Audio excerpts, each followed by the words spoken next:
How long is that even though? I don't even know. I think it's 20 minutes.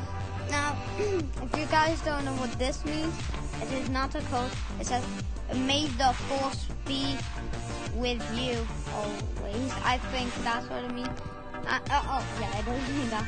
But, yeah, as you guys can see, I'm chilling. Salute. But, if we got... Oh! I got a little bit this. I like that. Well, who's this guy? Oh, he's a robot. Hey, I want that on. Wait, I want to equip that. Give me that. Nice, yo. How do I get this? How do I get any of these? I want this item. I like it. Not a lot. I like it. But seriously, how do I get it? Keep this also free. Now 101.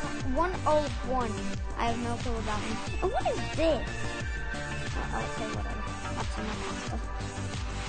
Sneak it. And then what that means either? It's when you're doing a live stream. And here is like another cardboard.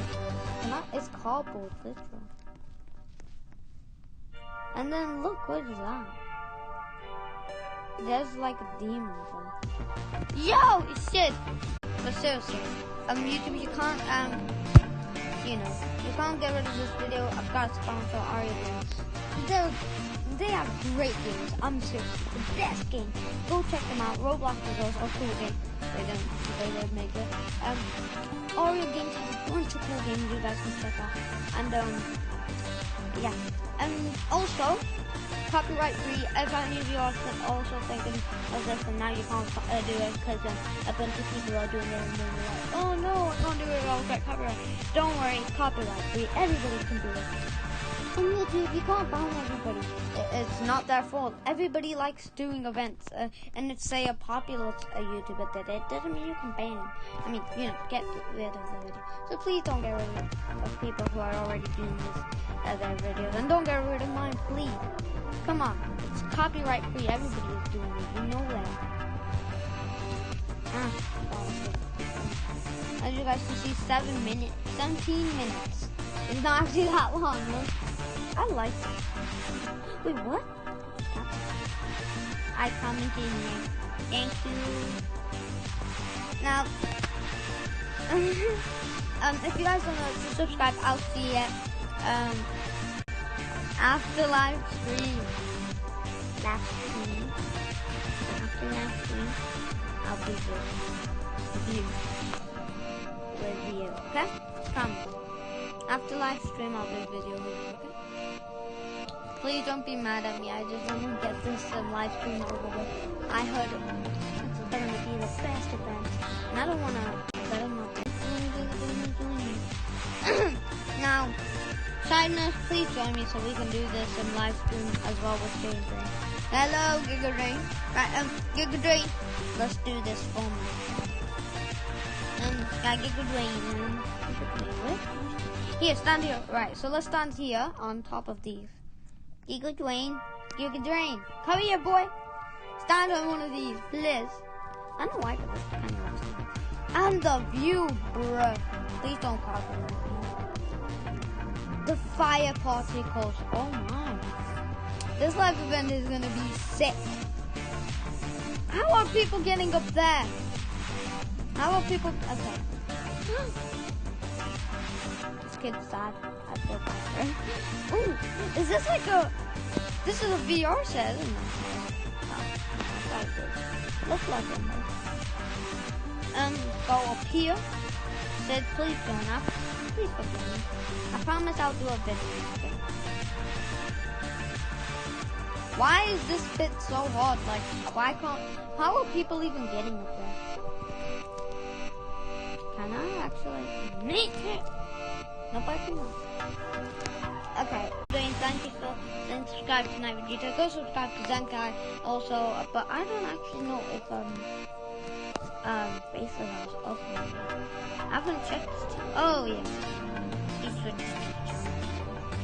So, you know. Oops. Okay, so as you guys can see, some of these dolls are getting unlocked. I don't know if all of them are getting unlocked. Hopefully they do, at least. I just want to see the guys. Girl, get some clothes. And this is supposed to be a kid's game, not like, you know, I'm trying to get a beat on me. And then he'll go all the way to my oldest video and see that he was in my video. I bet it's gonna be hilarious. I bet you that. I don't know how long it might take, but I know a lot of them eventually. Marshall for 3! You joined the party. Thanks for joining the party, Marshall. Let's get Giga Drain down here. Giga Drain? Where are you, Giga Drain? Everybody is just talking.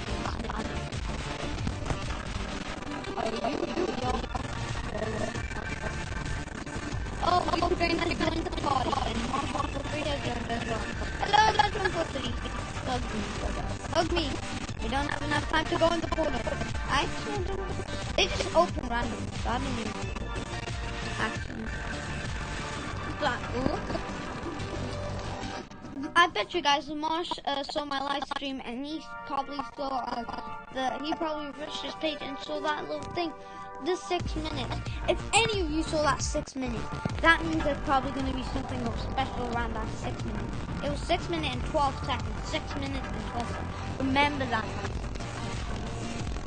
But seriously, you saw that sponsor of everything video, Arya and shout out. Oh yeah, I forgot about the shout outs. Oh, I'm so stupid. Right, time to give the shout outs out. Let's start off with the first one. Right, the first one is I guess purplish, but can I say that? Well, the first one goes to, drumroll please, Mikey-san Anim. Shout out to him. And yeah, go check out his channel. Remember, once I'm done with this video, live stream, I will comment down below everybody's channel link. Go check their channel out. And second person you guys want to see, shout out to. I'm giving around 1, 2, 3. Yeah, all these doors shout outs. So technically everybody. Next shout out goes to, drumroll please, Stick Animator. Shout out to him, go check out his channel. Next shout out goes to, drumroll please. Drumroll please, Zenkai. Shout out to him. Next shout out goes to, drumroll please, Sid, aka Sidiness, but actually just go check out his channel, Sid, because he didn't mind for Sidiness. Next channel, right, drumroll please, Dasher Studios, go check out his channel. Drumroll please. Okay, this is getting too cringe. Okay, this is too cringe. Right, but next shout out goes to, I'm not gonna say. Not even if one of you if one of you tell me to do a drum roll, I'm gonna be really mad. But none of you do, okay? Okay, fine. Only this once I'll do this drum roll. But a drum roll please. Shout out goes to Marshall for 3. Hey, that actually is. So now we're on the last door in the studio. Who could that be, huh? Who could that be? Right, I'm just gonna stop with that. Right, this secret shout out, you all gotta check out the channels too, is Mikey-san Stick Animator, Zenkai, Marsh143, Dasher Studios, and everybody technically I've mentioned, everybody from all these doors, and you gotta check out the channels twice. If you have 2 accounts, you subscribe to them in those 2 accounts. You gotta do that. All shoutouts to them, Mike-san Stick Animator, Zenkai, who's this dog? Oh yeah, Sinus, like he said, Dasher Studios, Marsh143, and everybody else again. So go check out their channels all over again, and both of your accounts, so you guys can subscribe. Yes, side news. He found out that Sidiness is the middle door, literally. think. Yeah, he is the middle joint. Sorry. Live. Sorry, live. You guys, I am so stupid. Why did I not like him? After live. Okay, I'll promise him. After live stream. After live stream, okay? After live stream, please. After live stream, please. Please.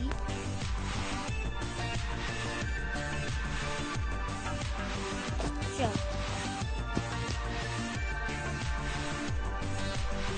Yeah. Yeah. Me.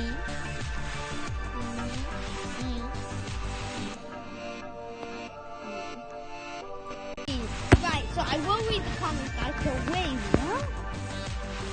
Okay, hold up, okay. He has a bunch of stories for me, I'm guessing he knows more about this than me. So, I know how to play this a lot. He's been playing it way before me. Where is he? Yeah. Okay.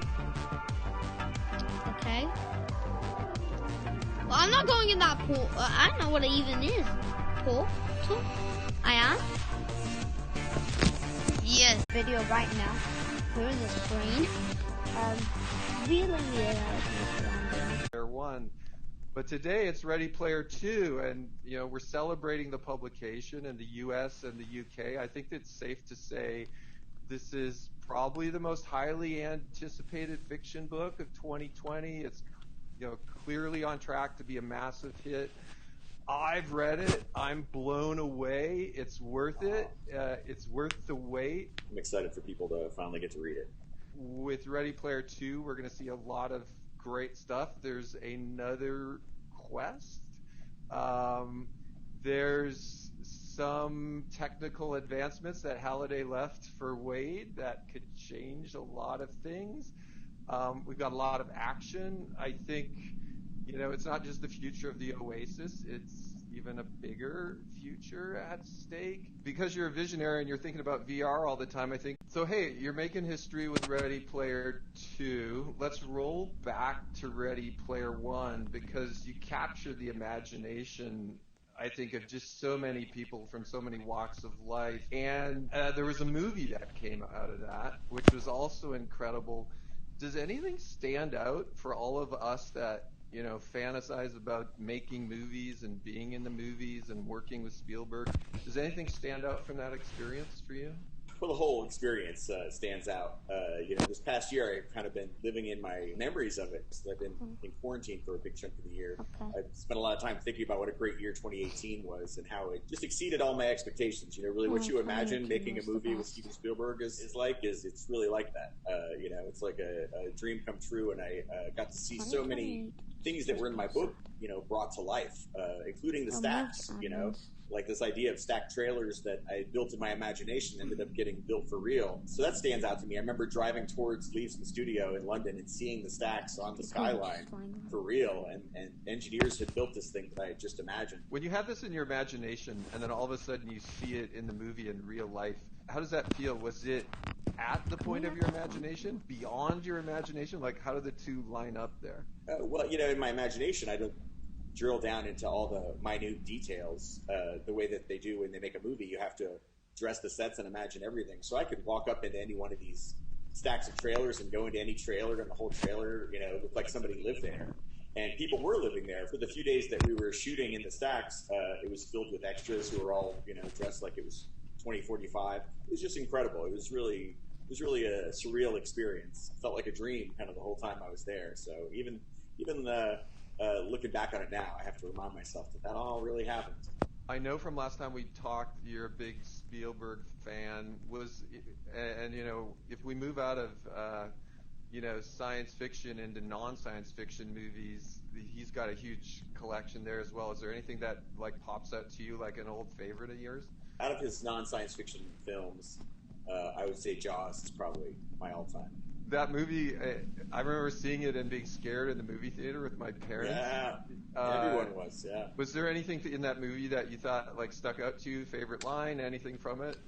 you're going to need a bigger boat. Is the line that I always quote all the time. Whenever the tools at hand are not sufficient, that's the quote that I always draw upon. Now that we're getting into Ready Player 2, in a way, you've kind of contributed a bit to the advancement of VR. And is there any way you can think about how you've seen this pan out in almost real life for us? You know, in the midst of it, like I mentioned, we've seen the virtual birthday parties, people trying to connect, younger people trying to figure out how to, work at a distance. Even have you seen any of this come through in your life? Yeah, I mean, everything happens. Even the news anchors and every host of late night television, everybody's having to do everything from home, virtually through the internet, including my daughter who's going to school online, and then also in the evenings she'll hang out with her friends in Roblox and spend time in a virtual space there. Which reminds me, she wanted me to ask you if you could get her a unicorn. I think there's probably like hundreds of different types of unicorns, and now that we've opened up the UGC store on Roblox, there are probably people making unicorns. So absolutely, high five to that. A lot of people now are talking about the metaverse, and we've also seen people start to chat, not just about how we work or how we learn, but how we consume entertainment, how we work together. Ultimately, I think the vision of Ready Player 1 and Ready Player 2, and thinking about the vision of the metaverse, is all these things we do in real life, we can start to imagine, doing in the metaverse. Have you seen any other pandemic-related things going on related to that, or any other metaverse-related advancements since you wrote Ready Player 1? Yeah, a bunch. So much of what I was just imagining in Ready Player 1 has since come about. Like the Oculus Quest. I got an Oculus Quest, my Oculus Quest here, that I used to hang out in big screen with my friends. There's a VR app called Big Screen where you can hang out in a virtual cinema and with up to like 12 of your friends and all watch a movie together. And afterwards, when you hung out in a virtual space, you really feel like you spent time together. It's really amazing. Yeah, so we did, like the One World Together concert inside of Roblox, and there was this really interesting thing of walking around with friends, then looking up at the screen. I found myself going from in 3D screen to full screen mode back and forth, and I really like looking over to my friend next to me and like watching it together. I caught a little of that energy, which I think is what we're all hopeful that the metaverse can kind of bring. So I'm looking behind you at your vehicles. I actually have two DeLoreans hidden back here. So this is my garage where I come for inspiration. When I was just out of high school, I had a 1969 Pontiac Firebird, 400 cubic inch V8, 4-speed. I know DeLorean is like super favorite for you. Do you use the DeLorean? Like, how often do you drive it? I like to take this car out every night between usually like 8 and 10 o'clock and listen to 80s music and just like recharge my creative batteries. And whenever I take it out, it always makes people happy. When they're seeing the car, usually somebody's seeing the DeLorean for the first time and they've never seen a time machine in person. So it's like a traveling happiness mobile. One thing I'm curious about, those DeLoreans, are they stock, or have you had to like modify the engine or anything to keep them going? Yeah, they're all like 35 years old. They made all the DeLoreans between 81 and 82. So they're all about almost 40 years old now, and they do require a lot of work to keep them running. And then plus adding they obviously don't come with all the flux capacitor and wormhole emitter and all the Back to the Future gear. That's all has to be kind of scavenged and cobbled together. So I've been making it more screen accurate over the years. There's always more tweaks I can do to make it cooler. So it's like a hobby, having a car like an old car like this antique is it's a fun hobby to have. And I think in a sense, those are stainless, aren't they? Like, Oh yeah, they never rust. Yeah, Isn't that like the never... Cybertruck 4 years earlier? I know. Yeah, yeah. It's the Cybertruck definitely looks like it took some inspiration from the DeLorean. For a car that came out 40 years ago, it's still the most futuristic looking car there is. It looks like a spaceship. Hey, so I know with Ready Player One and now with the release of Ready Player Two, your life's probably gone through a lot of change. Mine has too. There was this time before, in the early days of Roblox, it was Eric and me, like two of us, just working on this thing, and then Matt and John joined us, and that was very different for me. That was going in, writing code every day, quiet office. My life's completely different now, and now we have hundreds and hundreds of great people that all work together. How about you? Like, has your life changed? My life has changed drastically. Since when I was writing Ready Player One, I was working a tech support job. I was interested in technology, but I always wanted to be a writer. But I also was interested in computers, and working tech support was a way to kind of work in a facet of what I was interested in. But it was a grueling job where I was on the phone, for 10 hours a day and helping people with their computers. And it wasn't a job that I enjoyed, but because I worked that job, a lot of elements of what I was learning about technology and helping people use computers, and also the job of being a tech support rep, that all worked its way into my novel, into Ready Player One. The way the main character works tech support in the Oasis for a while, and so that was something from my life that ended up informing the story. So even though I didn't enjoy that job at the time, and wished I was working somewhere else, now I'm grateful, that I had that job and that experience, because it worked its way into my story. It's like when I was a kid, we lived in a trailer park for a while, which was not fun. And my room was actually the tiny laundry room of the trailer, and it was just for a little while. But that was something that I put into Ready Player One. Wade sleeping in the laundry room of his trailer.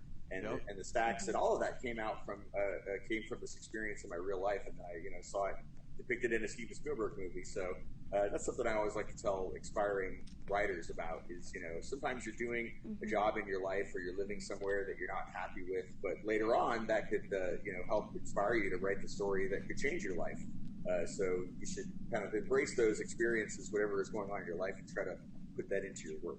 And I think there's a lot of optimism in your books as well, around the power of imagination. And in effect, the metaverse is built on imagination. So I always take that as a very optimistic thing for all of us that are trying to create, whether it's music or 3D or imagery. Hey, and then riffing on Ready Player 2, so the number 7's kind of relevant, and of course we're not in spoiler zone here. But hey, is this random? Is there some significance to this? Like the number 3 in Ready Player One, 3 is a magic number. Number 7 is a number that comes up a lot in pop culture and in video games. And kind of collecting 7 pieces of something is something that would come up in Dungeons. Sounds really fun, and I think in Ready Player 2, I think you go a little further. There's some really exciting vision going on that. When we at Roblox, we kind of did the same thing. We've had vision for 50 years, and it takes a lot of time for some of these things to become reality. But when they do, it's super satisfying. And I'm wondering for you, how's it feel when you see something in real life come true, after you've written about them? So it's gratifying, but I don't automatically assume that it was my book that helped inspire it, unless sometimes, like with the Oculus Rift, the people who worked on that in first person, that the things from Ready Player One had inspired them. But it's so much easier when you're a writer to just write. Wouldn't it be cool? Than it is to actually make it. It's like easy for me to design an amazing video game in a story. But as you know, it's much harder to actually make the real thing. I think that could be a good thing, though, right? Because us technologists, we can get locked in by how difficult it is to build stuff, where writers and futurists, you have the freedom of the written word, right? There's no limit to what you can imagine. And then the technologists more have to like figure out, can we really build it? Right. And they're the only ones that can really build it. If it was just left up to the writers, all this stuff would remain fantasy. But that's something that I remember hearing about Star Trek, the old Star Trek series. They had those doors that would open automatically, and that's what inspired those doors in grocery stores. Like people at home saw that, and then real engineers went and made it work. So science fiction has always kind of played that role of, what extrapolating where our technology might go. But yeah, that's one of the funnest parts of being a science fiction writer is imagining where the technology will lead us, and then how the technology, once it arrives, is going to affect people's day-to-day lives. I love it because I think it's the best form of brainstorming is unencumbered brainstorming, without limit. And I think that's a little bit of what you do in your book. So nice job. Thank you. Almost like we're taking technology and then we go to pop culture at the same time, like in Ready Player One and now Ready Player Two, like you have this amazing intersection of pop culture with a vision of the future. And I think the reader or the movie viewer can almost get a little bit of a vibe of some of the things that have been important in your life. Can you riff a bit on some of the pop culture influences you've had? We know they're endless. Anybody who read Ready Player One knows that my interest in pop culture is very broad. Ready Player Two, there are some specific facets of pop culture that I took inspiration from, like John Hughes films. Huge fan of John Hughes movies, especially the John Hughes movies that were set in high school. And he created his own fictional high school, Shermer High School. His high school movies took place, like Ferris Bueller's Day Off and Kids in Weird Science, Pretty in Pink. They all went to a version of Shermer High School. And I was always fascinated with high school being the setting for all these, dramas about young people's lives. Yeah. Especially The Breakfast Club. It's probably my favorite of all time. And I think 90%, 95% of that movie takes place in the school library, which ends up being like this social battlefield for the four kids as they get to know each other. And I just thought that was the library is a fascinating place to set a movie. That might be the only movie that's completely set in a library. Yeah, Breakfast Club, one of my favorites. I love the soundtrack as well to that movie. Oh, so great. Yeah. So good. Seems like the book was so fun to write. Are there any moments that you felt were super fun without giving away too much? I don't think I can give away the super fun moments without giving away too much, but I will tell you it was, I had fun the whole time I was writing, because I knew, unlike with Ready Player One when I wrote it, I wasn't sure if anyone was ever going to read it, outside of my friends and family, whereas this I knew there were a lot of people waiting and excited to read it, and that whatever I wrote, that story was going to play out, those events were going to play out in, billions of people's imagination. Imagination is even more powerful than computers or the movie platform. Like human imagination, still you can't beat that. So I had a lot of fun thinking about elements in the story that would set people's imagination alight. Hopefully, so that's what I did my best. I'm really hope people enjoy it. Well, I have a motion I make at Roblox, which is out of the park. So Yeah. I think it's out of the park. So I think everyone's going to really enjoy reading Ready Player 2. Like, kudos to you. It's awesome. And I think also the Robloxians are going to love the challenges as well that we've got in store. So, Ernie, thanks again. In the midst of all these crazy times, hanging with you has been a highlight for me. I really appreciate it. Oh, thank you. Thank you for making time to talk with me. And thank you for teaming up with me to do another Ready Player One, Ready Player Two event. This is I had so much fun the first time because it really is like bringing the story to life. What you guys are doing.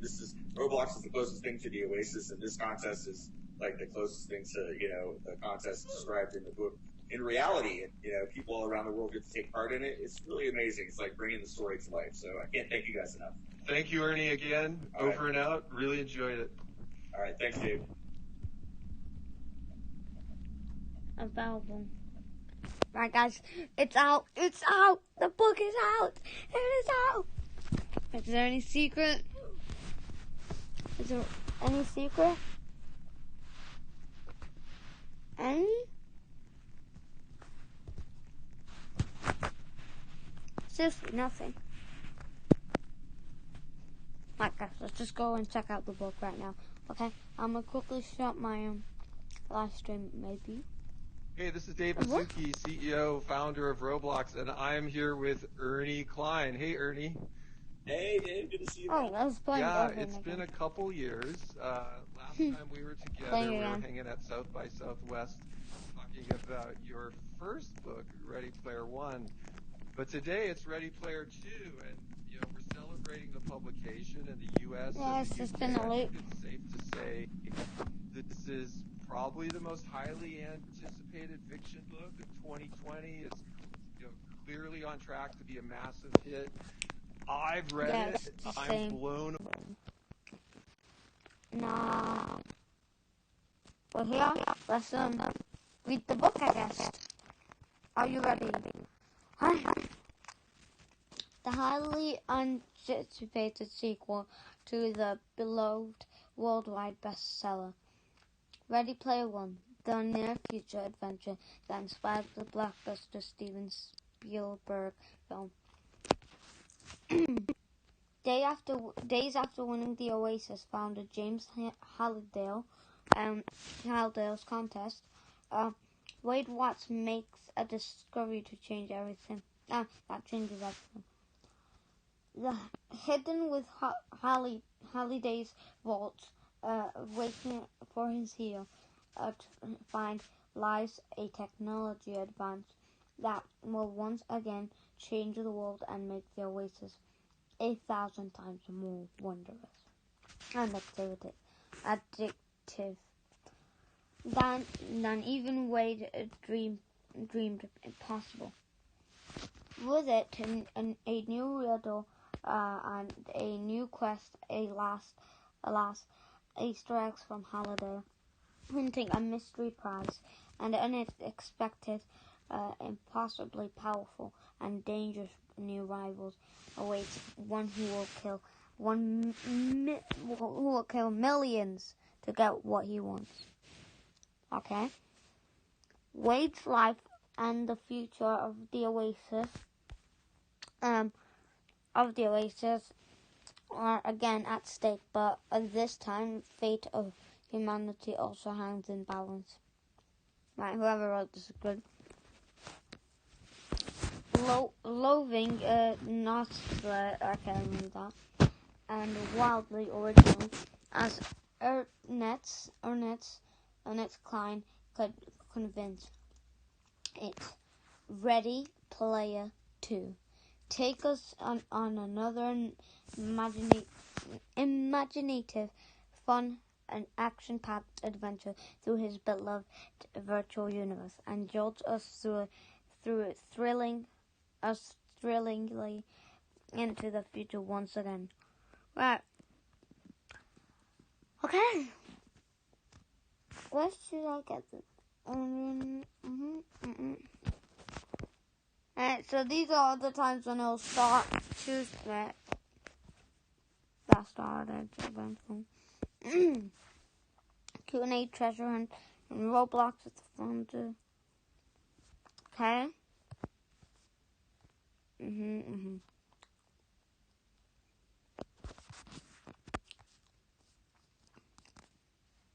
Right, so these are all the rules. There's 46 Ernest Klein. Stay in touch. Okay, I'm not doing on my email yet, but this is a lot of them. You guys can take a screenshot of it, and I'm just gonna slowly start to go up.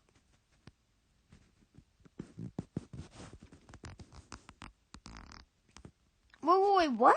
Done. You can get your shout out in the next video as well. Also, if you guys want to quickly read this again, I'll just go top for bottom. Midnight Scenario, I'll give you a shout out in the next video. Actually, I'll just give you a shout out in this video as well.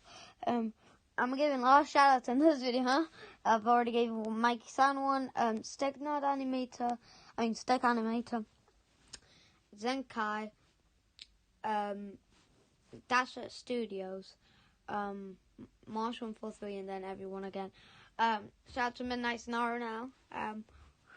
go check it out his channel.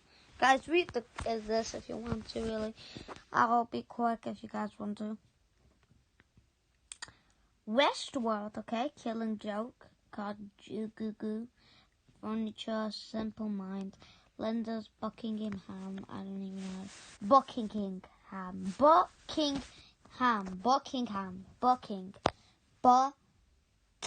Yeah, there.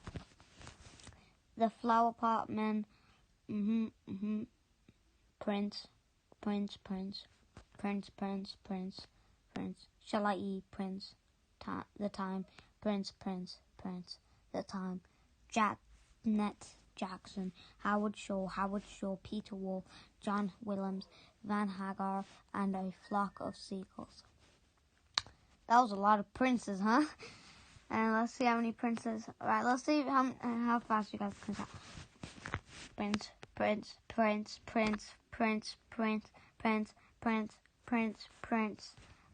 If whoever got the number, comment down below.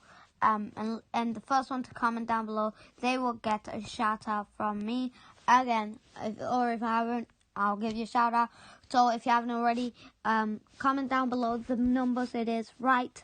And actually, you guys have 10 seconds to comment down below, or put that in the chat and say how many prints you think there is, and I'll tell you guys the right answer. Remember, you'll win a shout out and an extra sub.